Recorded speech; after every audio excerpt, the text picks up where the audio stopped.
What's going on, everybody?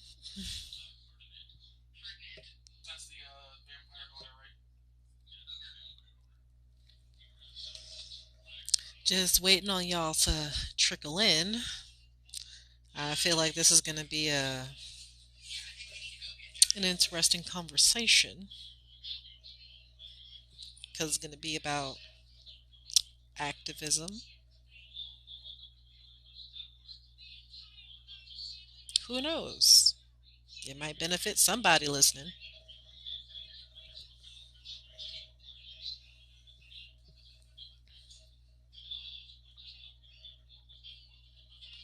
How we doing?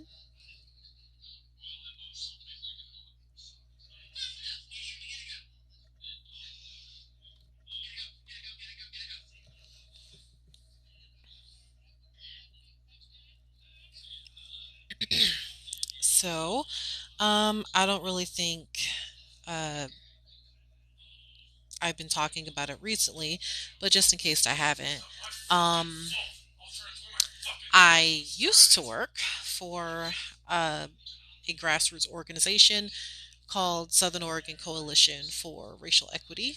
Um, Cannot stress this enough. I live in Southern Oregon, not a lot of black people. So you can pretty much imagine how well received race talks are around these parts. So with that being said, um, we were uh, an established organization for a year. And basically, um, what happens in activism, quite simply, it depends on how dedicated you are to doing something like that.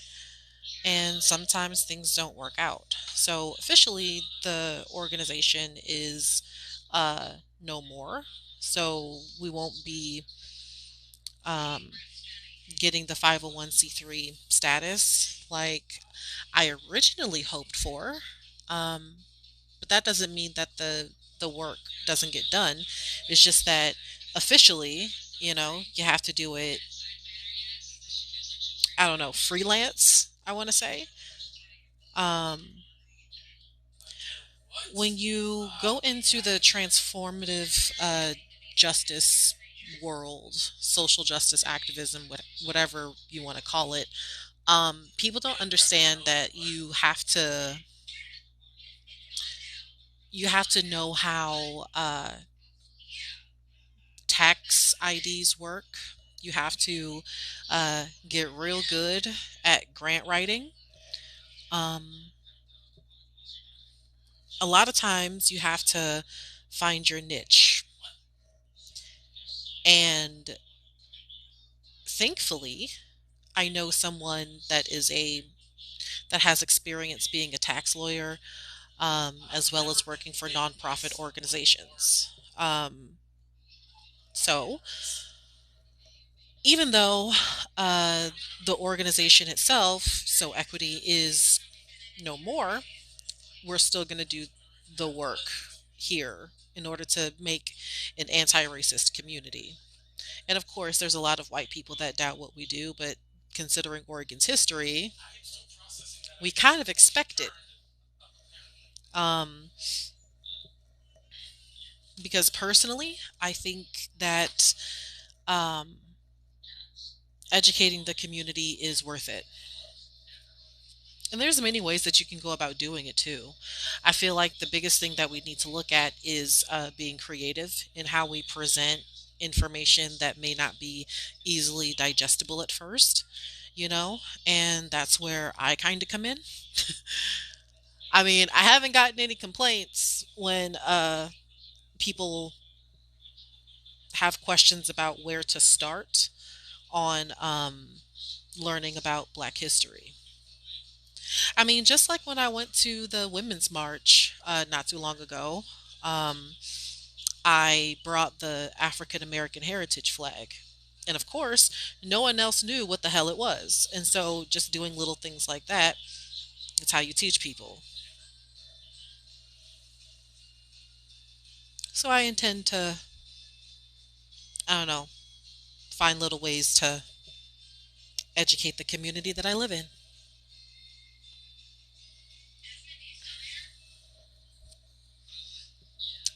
How about reading and writing and math? What about it?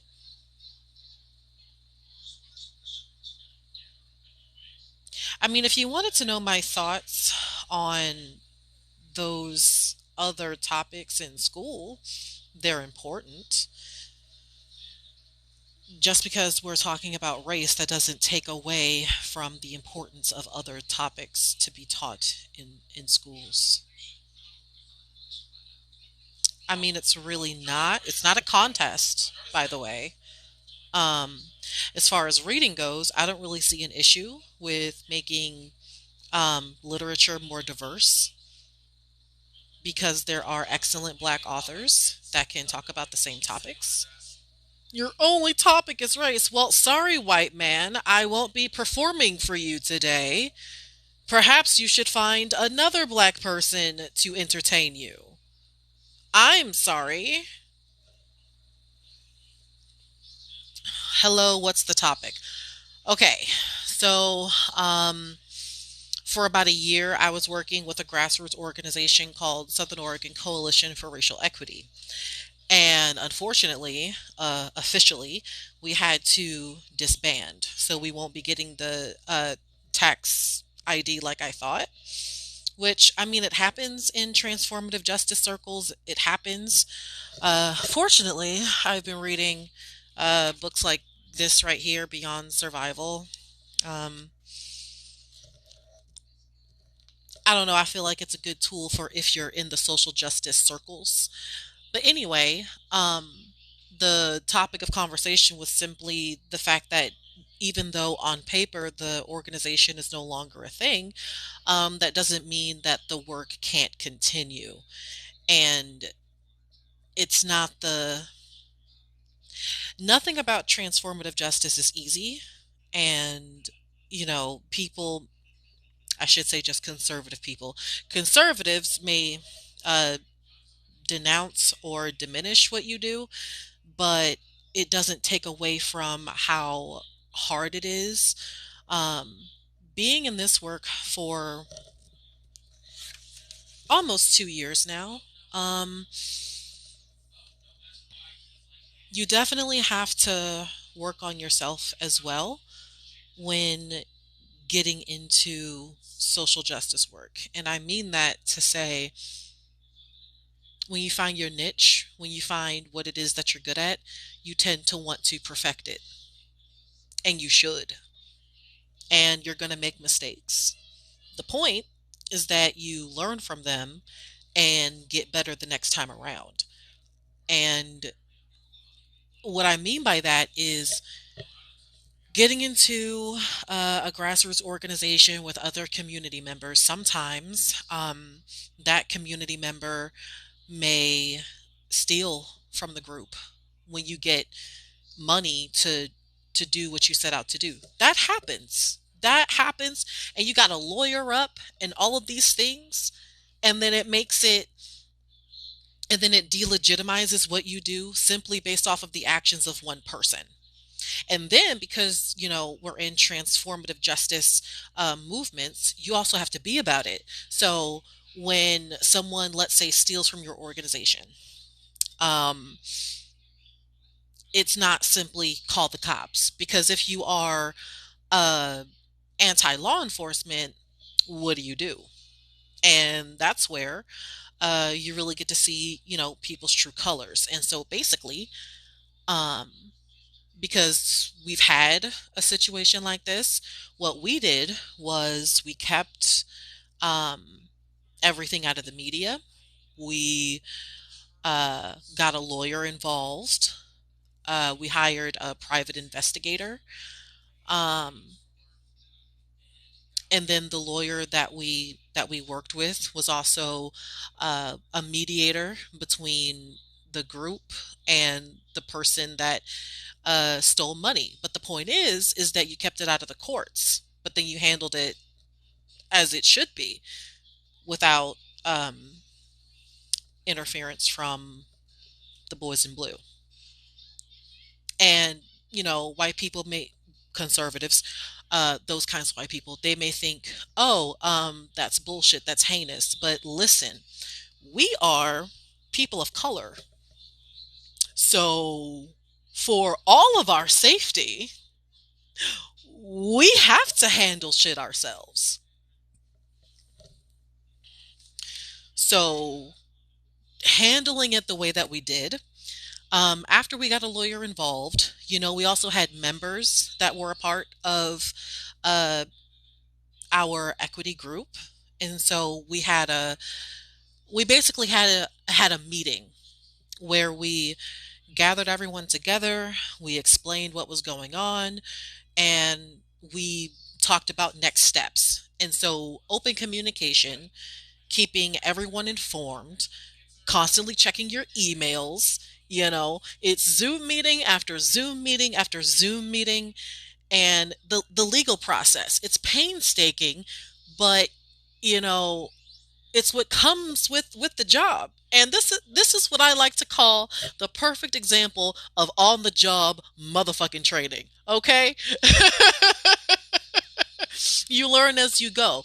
But the goal is to, if you're going to say that you want to be a part of an abolitionist mindset, to create a community outside of leaning on law enforcement for every little fucking thing, well, then you have to set that example. What do you do in situations of what I just described? Or and unfortunately, I also had experience in what I'm about to talk about. So, here in Southern Oregon, we don't have a lot of mental health providers that are of color, let alone black, and that's just real. So what happens when a black femme, a black queer person, is having a mental health crisis? What you gonna do? And I went through that situation, and it also played a part in why SOEquity had to end, is because is well, that was the other half of what happened. So they were having a mental breakdown.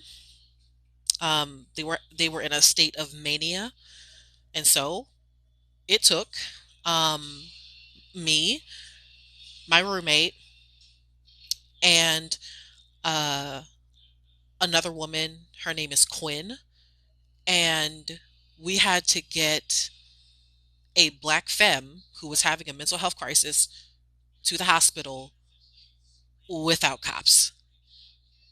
Because at first their parents had a freaking had a wellness check set out on them, as in they called the cops and said, hey, can you please do a wellness check on so and so? And that's what happened. And so we're like, yeah, this is Grant's fucking pass. Hell no. So um a mutual friend of ours called that person's parents and said, hey, call off the wellness check. And so they do. And we handle it ourselves. And the hard part is seeing someone go through that. I will say that. But at the same time, if you say that you want to be able to handle mental health situations without law enforcement, well, you need to be prepared for what may occur. It was a very uncomfortable car ride to the hospital, but we managed to do it.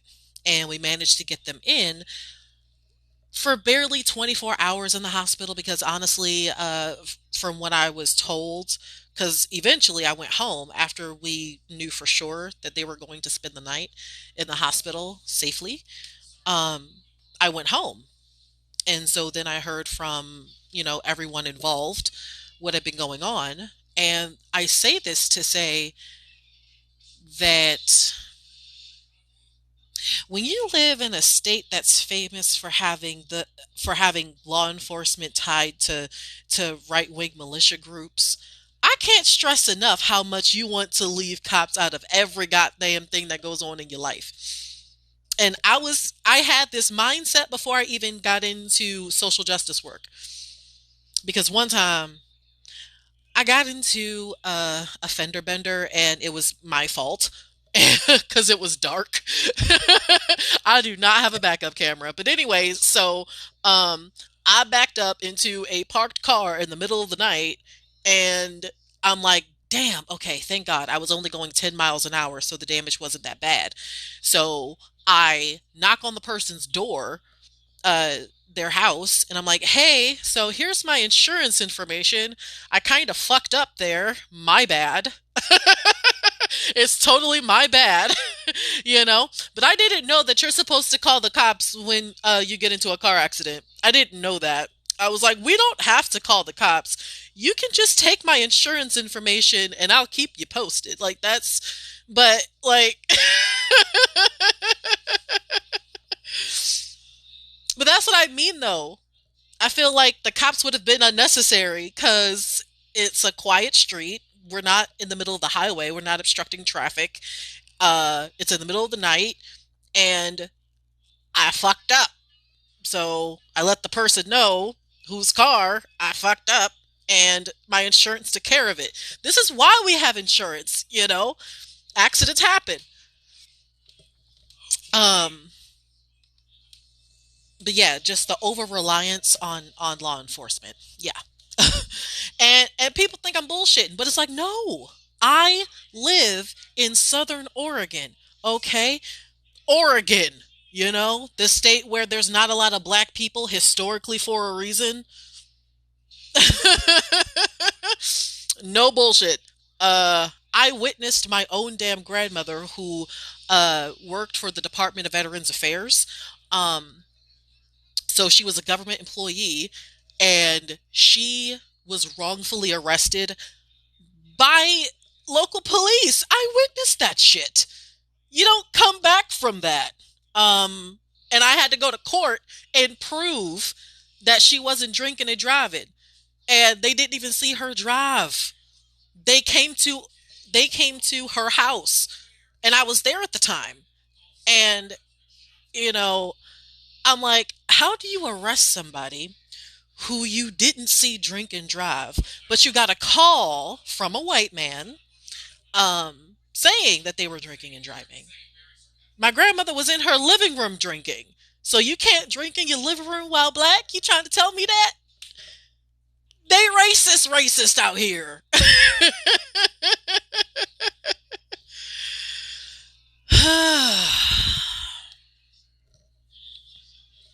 But that's what I'm saying. So, so that's why I am a strong believer in um, keeping police out of shit that you can solve yourself. That's why. And with that being said, um, even though I will no longer be working with SOEquity, I was working as an independent contractor. So what that means is I can just do the same damn work that I was doing, but I could go a different direction with it. I still want to do a podcast. I definitely still want to do that because I feel like uh, a podcast is a great educational tool. That and living in a very ignorant area, it helps to have resources available. You know,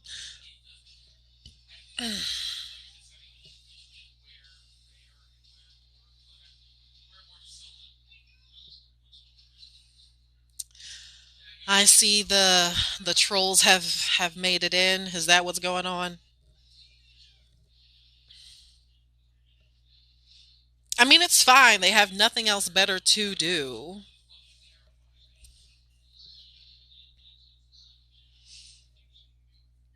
Hello.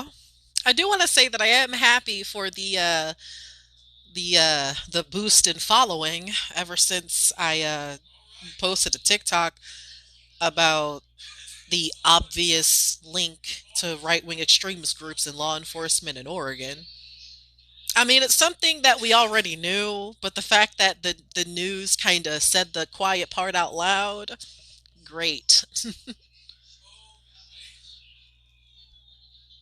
Yeah, trolls are gonna troll. It really doesn't. I could be on here talking about bunnies, and they will come on here and say foxes. It is what they do. It is what they do.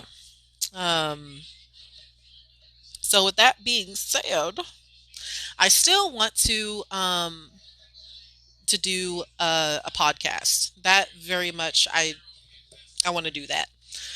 Um, so I I've been listening to a few obviously very left leaning podcasts because the more you hear about how involved the U.S. is with military coups in South American countries, you're like, oh, are we the baddies?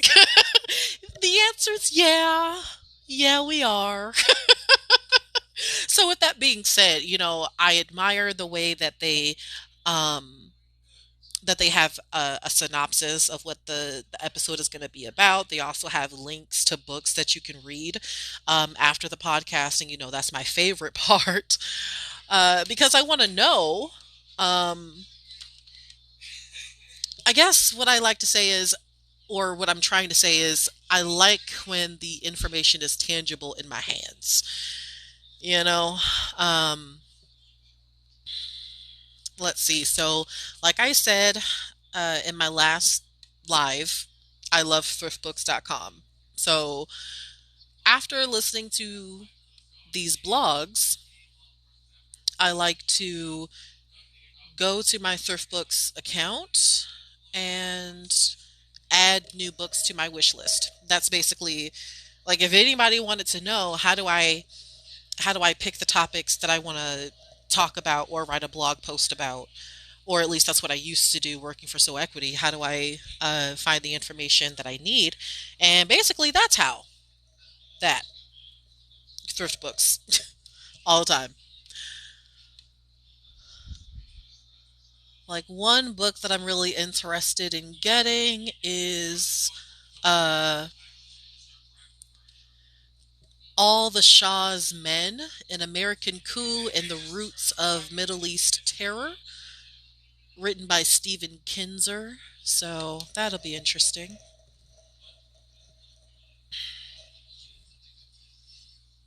Just to give you an idea.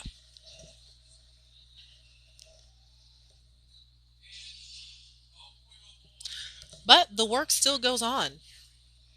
Like for example, aside from wanting to do a podcast, I also want to do things locally in the community, like hosting um, public seminars where people can learn more information about not only Black history, but what about Black spirituality as well. Um, Definitely learning about what are the harms of cultural appropriation, and I want that to be a joint project with indigenous groups because if we're going to be in the business of decolonizing, we kind of have to include them. It would only make sense. But that's what I want to do.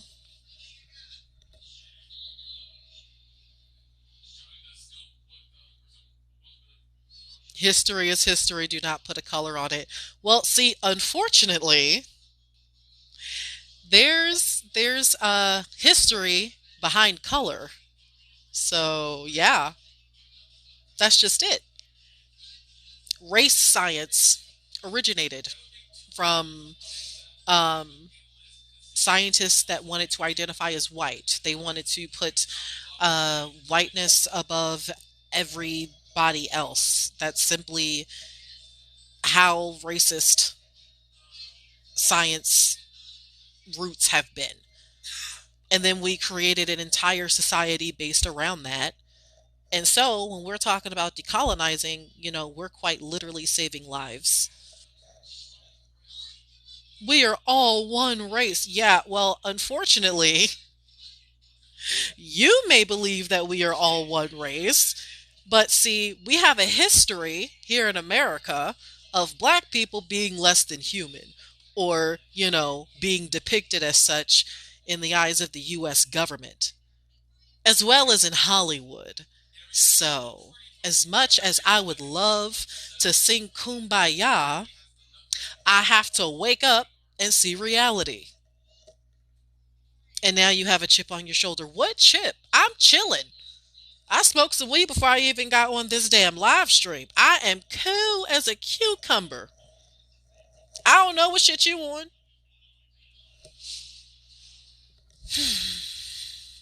Shit, I'm trying to relax. And you on here with that all lives matter bullshit. What did you think was going to happen? That's literally a microaggressive way to remain ignorant um, about certain issues that would affect people of color more than white people.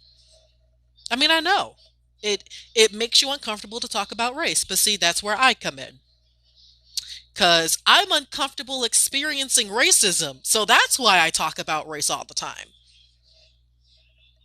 And it's usually only white people that get offended by that. Thoughts on reparations? Of course, yes. That's payment for unpaid labor previously received that America benefited from. So yeah, actually,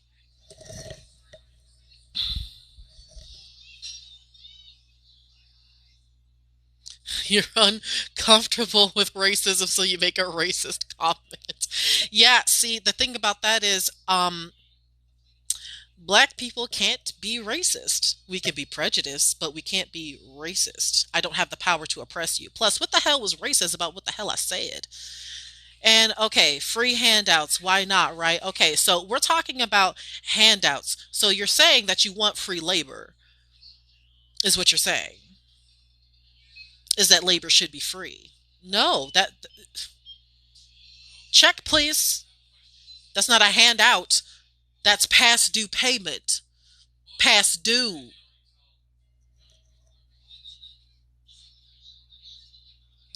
That is the dumbest thing you could have ever said. Yeah, that's it though. I didn't ask for a white person's opinion on black struggle though. Why would I do that? Makes no sense.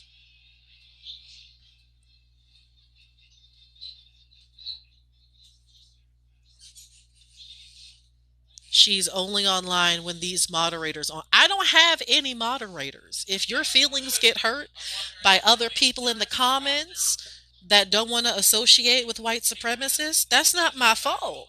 You could do this thing called leave. You could do that. You don't have to colonize the comment section.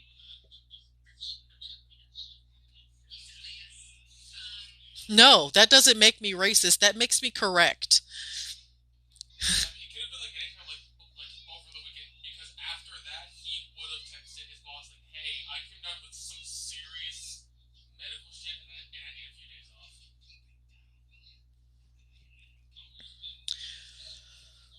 Okay, whom should pay the reparations and whom should receive them in what form? Taxes. Okay, so actually there is a book instead that people should read um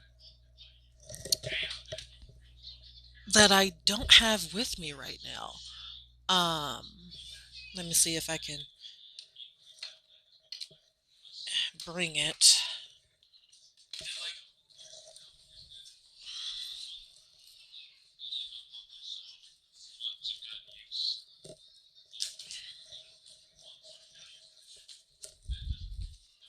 Found it.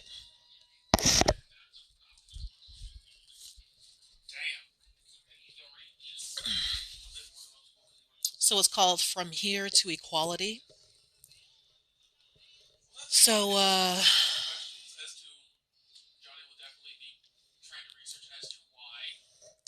goes into more detail.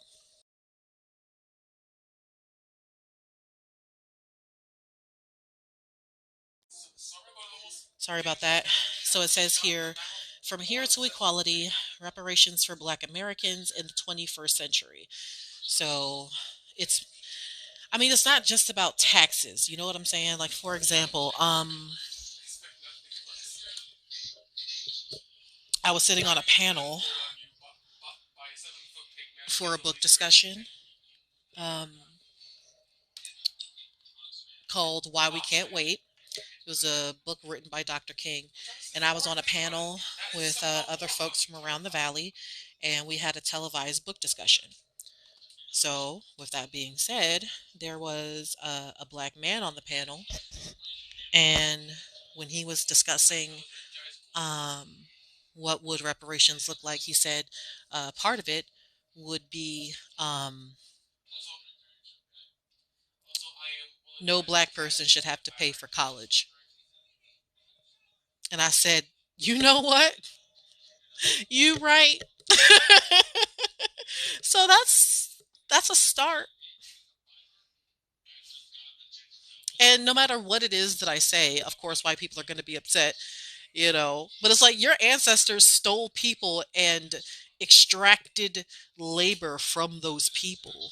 What, like, that's the ultimate handout. It's more like a forced payout, not a handout, really. I mean, when you start to understand how much chattel slavery was was vital to the American economy, you then get to, it's like wow, Wall Street would not have happened without slavery. Like, think about it. This shit's wild, right?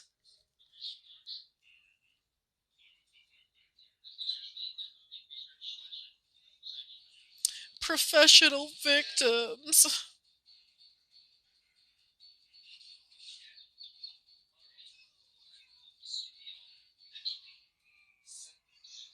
That book's more racist than Mein Kampf. Wow, that's really something. I mean, if you don't like black people, just say that. I mean, you don't have to hide behind, oh, you're the actual racist. It's like, no. Instead of trying to prove um, reverse racism, just analyze the current racism that you're emitting right now. Literally, just be honest about it. Just say, I hate black people. I only enjoy black people when they are entertaining me, and that's it. I don't want to hear them complain about their experience with race. Just say that. It's so simple. Like, just say that. It'll just, a weight will be lifted off your shoulders if you just come clean about that shit. What do you think of Candace Owens? A pet Negro like any other. Candace Owens um is a buffer between um white supremacists and everybody else. If you get one token black person to denounce racism and say that it doesn't exist, white people will cling to that one token black person and go, see, why can't the rest of you be more like this one? That's how the pet Negro system works. It's very simple. You should really read Zora Neale Hurston. She goes further into detail about that. My favorite books are the ones not written by black people. See, at least you're being honest about your racism. It really is that simple. I don't want to read anything written by a black person. Okay, Hitler.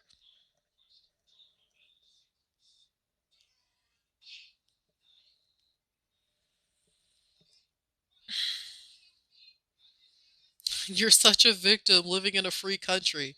Like, wow, just just wow. Whatever you got to say to make yourself feel better. The people of Palestine have real problems, not you. I wasn't aware that we were having a contest about who's the most oppressed.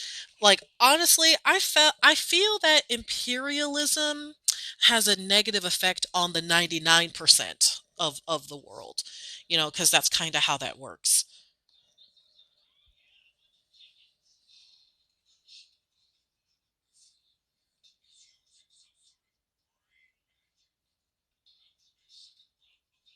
It's not just black, also Hispanics, Asian.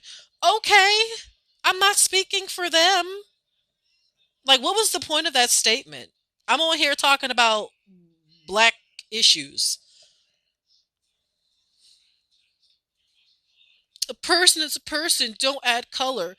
You just make me uncomfortable when you talk about things that affect you and not me, is what that sounds like. Sure, Candace Owens is 100 times smarter than you'll ever be. Yeah, because I would imagine you feel that way because she makes your whiteness comfortable. She says what you want to hear. That's what the pet Negro does. I will not be that.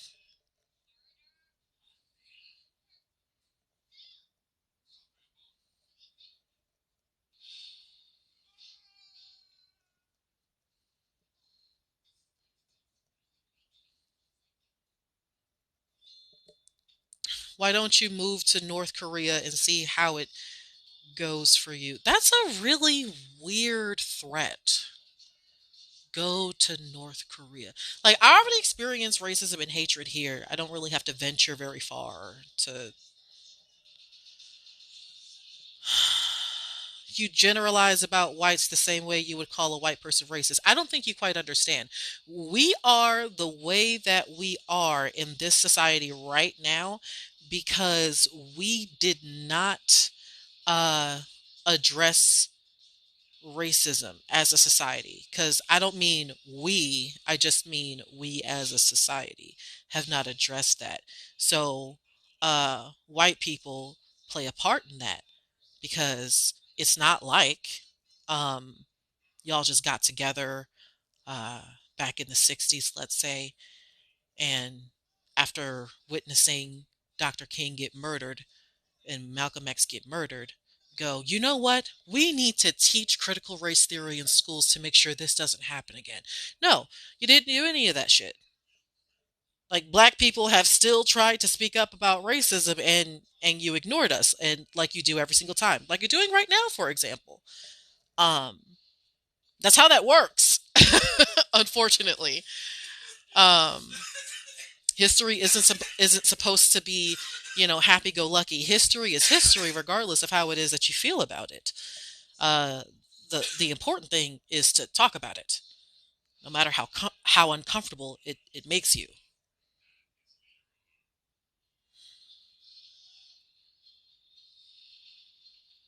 She doesn't use liberal talking points. Okay. Um, she uses white supremacist talking points. That's the thing. And then what gets me is that I try to explain to people that liberalism breeds fascism. It's like, come on, liberals are useless. I don't know why, I have a harder time explaining to a liberal why cultural appropriation is wrong than explaining racism to a conservative. I have a harder time because they believe that they are on the highest of horses, the white savior complex, you know, just the I have a harder time with them than I truly ever do with conservatives because at least with conservatives, they racist. So it's really no point in continuing the conversation because like at least I know I can just stop and not waste my time. But with liberals, on the other hand, they say that they want to help, but then when they don't take criticism of how they should approach certain situations, then that's when we run into the problem. Malcolm X and Dr. King have talked about the white liberal moderate quite a bit and the dangers of their centrist ideals when it comes to black struggle.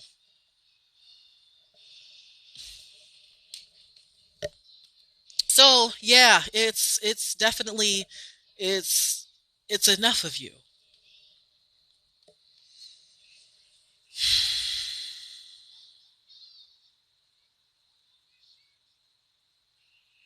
You said that black people can't be racist. Exactly. They cannot. We can, however, be prejudiced. Prejudice is different. because we can still have that discriminatory attitude. It's just that we don't have the power to oppress entire people. See, then that would be racist because we would have the power to oppress others, but we don't. Sorry. And that's another thing. Y'all will not get over that. You will argue tooth and nail and say that reverse racism exists without even looking into how racism has affected minority groups over the years. Y'all will literally go for just any little thing to make your whiteness feel more comfortable. And that's the biggest thing that that's the biggest takeaway that I have with getting into anti-racism social justice work. When I was on that panel um, of community members talking about the Why We Can't Wait speech or Why We Can't Wait book by Dr. King, um, there was a question that was asked, and it was, is it as bad now? Is racism as bad now as it was back in the